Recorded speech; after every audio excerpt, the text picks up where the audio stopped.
Salam sejahtera untuk kita semua. Perkenalkan, kami dari kelompok 5 yang terdiri dari Fikri Baihaqi, Keliatul Aulia Azahra, Ira Nurfadilah, Khairunisa Komara, Kris Cahya Utami, dan saya sendiri, Felicia Santa Ronauli Lumbendala. Hari ini kita bakal ajak teman-teman buat ngobrol-ngobrol tentang mata kuliah perkembangan peserta didik, khususnya pertumbuhan dan perkembangan individu. Tanpa basa-basi, let's get started. Sebelumnya, teman-teman udah ada yang tahu nggak sih apa arti pertumbuhan dan perkembangan itu sendiri? Iya, pertumbuhan adalah perubahan fisiologis sebagai hasil dari proses pematangan fungsi-fungsi fisik yang berjalan normal pada anak yang sehat dalam perjalanan waktu tertentu. Sedangkan perkembangan adalah proses perubahan dalam pertumbuhan pada suatu waktu sebagai fungsi kematangan dan interaksi dengan lingkungannya. Dengan kata lain, perkembangan merupakan perubahan fungsional yang dipengaruhi oleh tingkat kematangan fisik. Dalam perubahan ini, ada 4 kategori. Yang pertama adalah perubahan dalam ukuran, yang kedua, perubahan dalam perbandingan, yang ketiga, berubah untuk mengganti hal-hal yang lama, dan yang terakhir adalah berubah untuk memperoleh hal-hal yang baru. Terdapat 9 hukum pertumbuhan dan perkembangan. Yang pertama adalah hukum cephalosodal, pertumbuhan fisik mengarah dari kepala hingga ke ujung kaki. Yang kedua, hukum proksimodistal, yaitu pertumbuhan fisik mengarah dari pusat ke tepi.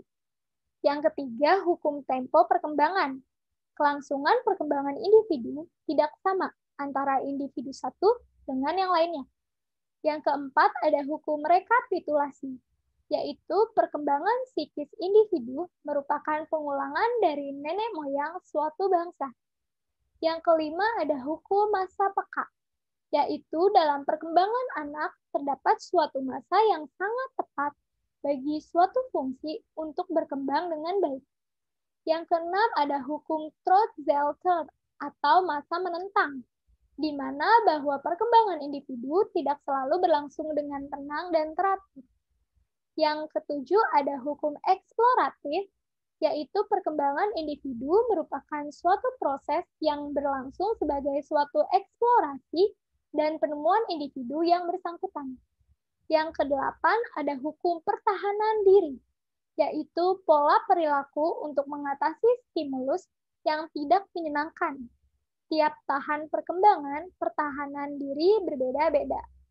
Dan yang terakhir, ada hukum pengembangan diri. Setiap individu mempunyai dorongan untuk mengembangkan potensi dirinya.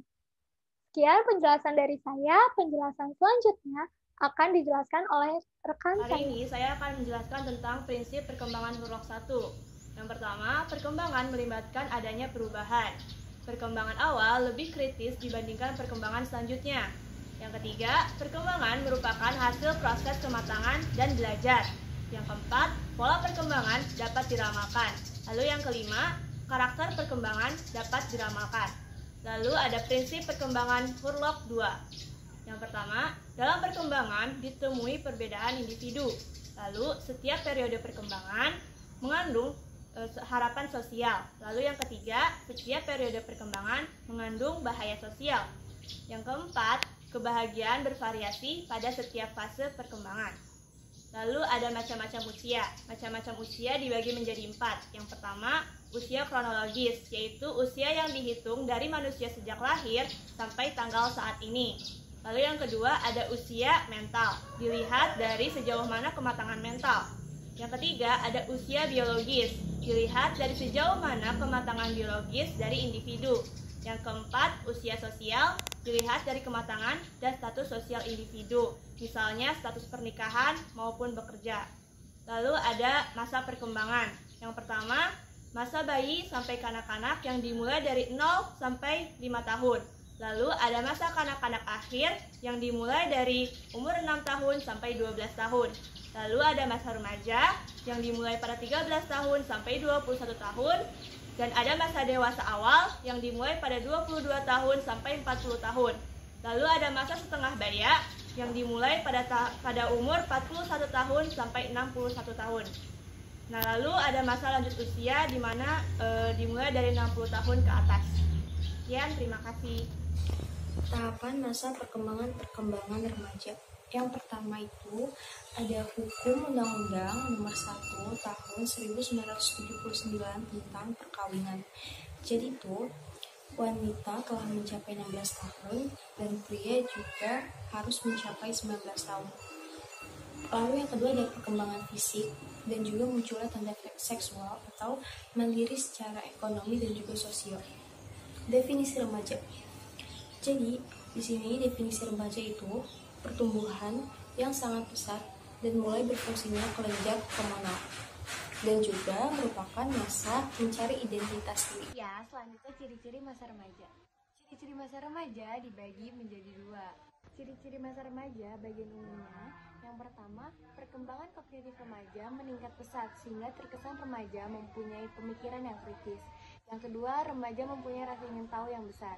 Yang ketiga, mulai berfungsinya hormon sekunder atau hormon reproduksi menyebabkan remaja mulai tertarik dengan lawan jenis. Dan ciri-ciri remaja yang kedua itu dibagi menjadi beberapa bagian. Bagian yang pertama yaitu tentang tugas perkembangan. Di tugas perkembangan ini yang pertama, belajar makan makanan keras, bubur, nasi, dan sebagainya.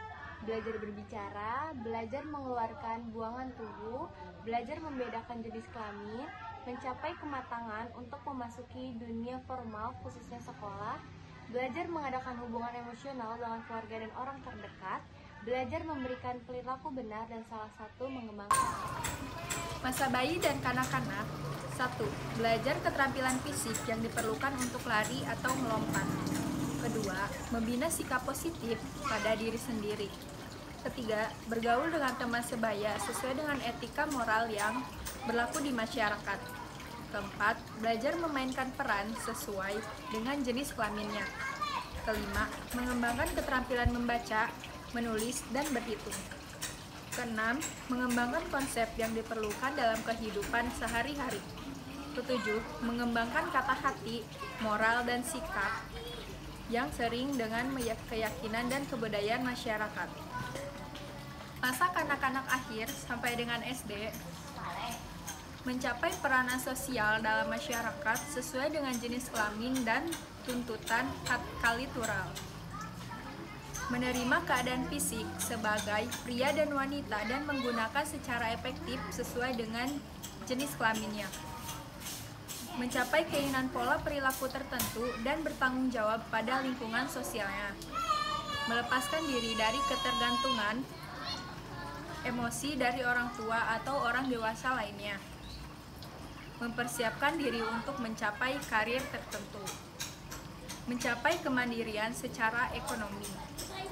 Mempersiapkan untuk memasuki dunia perkawinan. Memperoleh seperangkat nilai dan sistem etika sebagai pedoman perilaku dan mengembangkan ideologi. Mengembangkan keterampilan intelektual dan konsep yang penting kemampuan kewarganegaraan. Masa remaja, mulai mencari nafkah, memilih pasangan rumah tangga, mulai memasuki kehidupan berumah tangga, mulai belajar hidup dengan pasangannya dalam rumah tangga, mengelola tempat tinggal untuk keluarga, membesar anak-anak dengan menyediakan papan, sandang, pangan, dan pendidikan, menerima tanggung jawab kewarganegaraan sesuai dengan perundang-undangan dan tuntutan sosial, menemukan kelompok sosial, misal ormas atau organisasi yang lain yang menyenangkan. Masa dewasa awal, mencapai tanggung jawab sosial dan kewarganegaraan secara lebih mantap, membantu anak-anak remajanya berkembang menjadi orang dewasa dan mendidik sesuai norma masyarakat, mengembangkan aktivitas tertentu untuk memanfaatkan waktu luang dengan baik bersama dewasa lain, menghubungkan sedemikian rupa dengan pasangannya sebagai pribadi yang utuh, menerima dan menyesuaikan diri dengan perubahan fisik dan psikis yang bisa terjadi pada orang setengah baya, mencapai performa yang memuaskan dalam karir, menyesuaikan diri dengan kehidupan orang-orang tua dan menyiapkan diri untuk memasuki usia lanjut. Masa setengah baya, menyesuaikan diri dengan menurunnya kekuatan dan kesehatan jasmani, menyesuaikan diri dengan masa pensiun, mempersiapkan dan menyesuaikan diri dengan kematian pasangan tubuhnya, membina hubungan tegas antara dengan para anggota seusianya, membina peraturan jasmani yang sedemikian rupa agar memuaskan dan sesuai dengan kebutuhannya, beradaptasi dengan peran-peran sosial yang luas. Terima kasih telah menonton video kami. Sampai jumpa dan wassalamualaikum warahmatullahi wabarakatuh.